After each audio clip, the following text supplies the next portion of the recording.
Death Record, Part 4, Scene 2A, Take 1, Mark. It's been a while. For those of you who don't know, we released Part 4 of our Death Record series. The most fun, the most terrifying short horror series about a cursed record that hypnotizes anyone who listens. So for anyone who hasn't already watched, please pause this video and check it out, because I'm about to spoil everything more than most short horror film thumbnails. Anyway, without further ado, here's how we made Death Record. A long time ago in the winter of 2022, we shot the first 3 episodes of Death Record up in the mountains of Big Bear, California, in the middle of a snowstorm. We rented a log cabin in the woods and snuck in all of our film equipment and shot everything over the course of 9 days. As with many of our short films on this channel, we didn't really have much of a crew. I DP'd myself, did most of the sound, camera operated, and directed. So by the end, my back pretty much gave up, and I vowed never to carry a 15-pound camera for 9 days straight ever again. At least not until 2 years later, when we finally decided to make Part 4.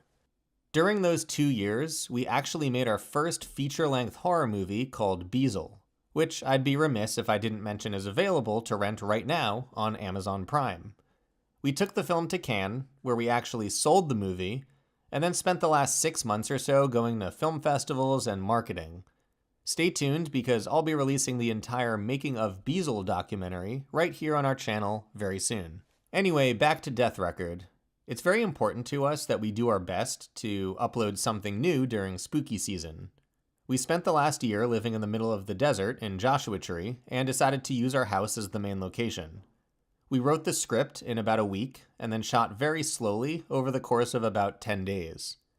I'm very happy to say that Victoria is in fact pregnant in real life, so we thought it would be pretty cool to incorporate that in the story. It would also be weird if she were visibly pregnant and we never mentioned it. Lean into what you have. That's indie filmmaking. The most difficult and time-consuming sequence was, of course, the knife gag in the opening of the film. The knife tearing through the mattress was all done practically. All we did was remove the mattress and replace it with a few sheets of plywood from Home Depot.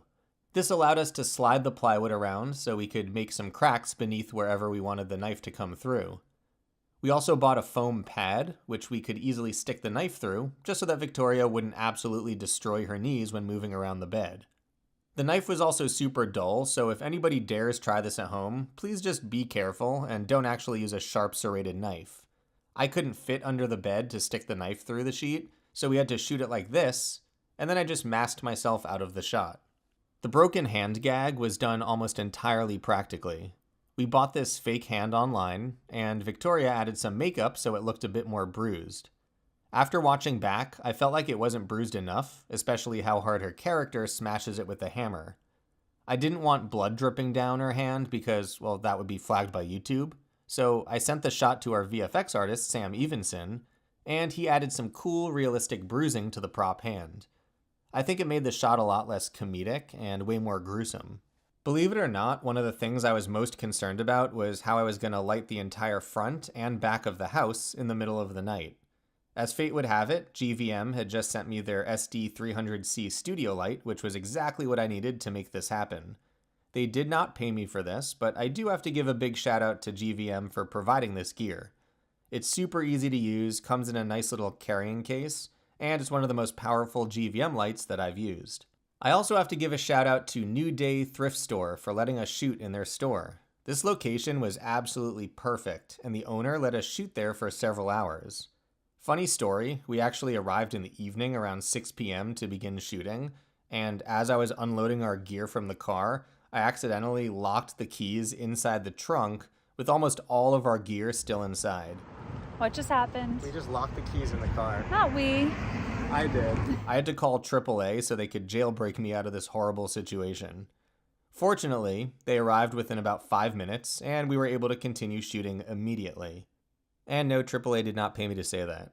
After we wrapped, we ended up buying this terrifying doll from the thrift store that now lives rent-free in our garage. Perhaps you'll be seeing a short film about this doll one day soon. I just caught a praying mantis that flew into our house. All right, let me see him. I can't see him. He's on the... Oh my God, he's beautiful. Look at him. It took me about 3 solid weeks to edit this film. The first cut was about 18 minutes long, and after showing it to Victoria, her first note was, "This is way too long." After her notes, I was able to cut out a whopping 4 minutes. In all the years of filmmaking, I've learned that one of the easiest and one of the most difficult things to do is remove the slow and unnecessary parts of your edit.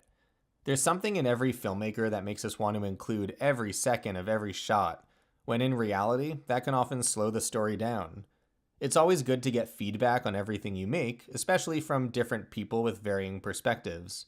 I suppose you could say that about anything in life. Anyway, moral of the story, if your edit feels like it's rambling and you have no idea where you're going with it, just cut it